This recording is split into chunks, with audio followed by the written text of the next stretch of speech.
The silence of a missing persons case is often the loudest sound an investigator hears.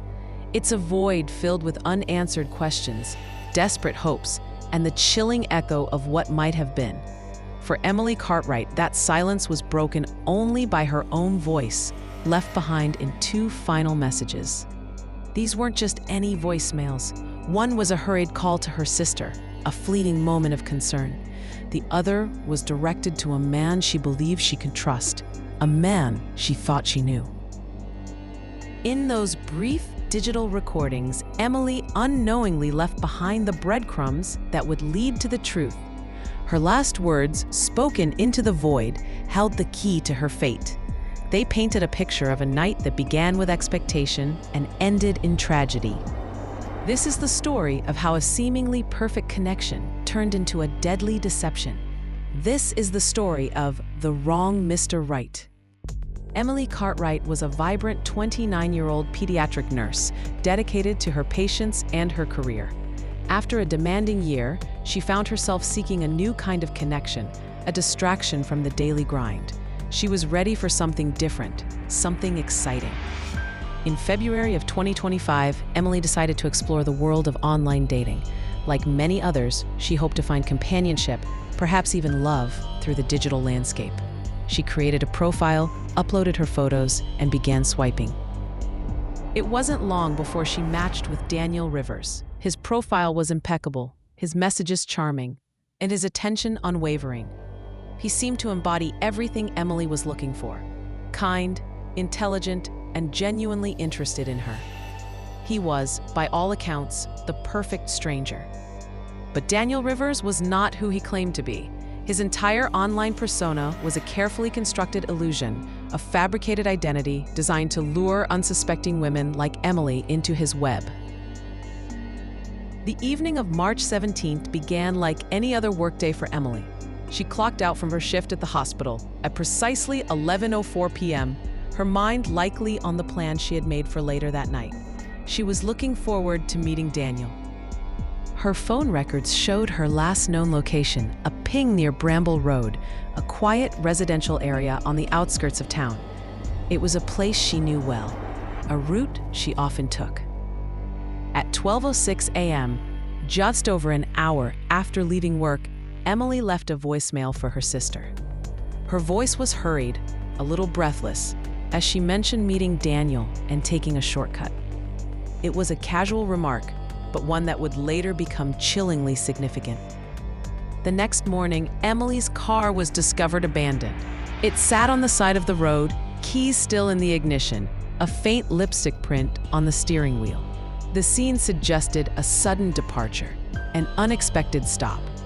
Investigators meticulously examined the vehicle. There were no signs of a struggle, no broken glass, no disturbed items. It appeared as though Emily had simply stepped out of her car and vanished into the night. As the investigation into Emily's disappearance intensified, detectives turned their attention to Daniel Rivers. They quickly discovered that the charming photos on his dating profile were stolen. They belonged to an unsuspecting fitness coach living hundreds of miles away, a man who had no connection to Emily or her disappearance. The true breakthrough came from Emily's phone. At 11:42 p.m. on the night she vanished, Emily had left a voicemail for Daniel. In it, she expressed frustration, stating her exact location and wondering where he was. She was waiting, growing impatient. An hour later, a call was placed to Emily's phone. It came from a burner phone, untraceable and anonymous. The call lasted only a few seconds, but it was enough to capture a voice. That voice belonged to Harold Lorne, a 52-year-old former handyman with a history of troubling behavior. Lorne lived just 10 miles from where Emily's phone had last pinged, a short drive from Bramble Road. Lorne's past was a dark tapestry of impersonation, stalking, and digital fraud. He had a pattern of creating elaborate online personas, using them to manipulate and control. He was a predator operating in the digital shadows. His most notorious online identity was Mr. Right, a moniker he used to lure unsuspecting victims into his carefully constructed traps. He was a master of deception, preying on vulnerability and trust. The search for Emily continued for weeks, hope dwindling with each passing day. Then, on April 2nd, a grim discovery was made. Emily's body was found in a shallow grave, hidden deep within the woods near Bramble Road, the very area where her phone had last pinged. Her distinctive silver necklace, a gift from her grandmother, was missing from her neck. Her phone, found nearby, was destroyed by water, its secrets seemingly washed away. The autopsy revealed no signs of a struggle. This detail was particularly disturbing to investigators. It suggested that Emily had not fought back, implying a level of trust in her killer, a belief that she was safe. A crucial piece of evidence emerged from the crime scene: soil samples taken from Emily's shoes. These samples contained unique traces of varnish, a specific chemical compound. This varnish was later linked directly to Harold Lorne's workshop, a place where he spent countless hours. It was a silent, undeniable connection. Armed with overwhelming evidence, investigators moved to arrest Harold Lorne on April 7th. The search of his home yielded a chilling collection of items.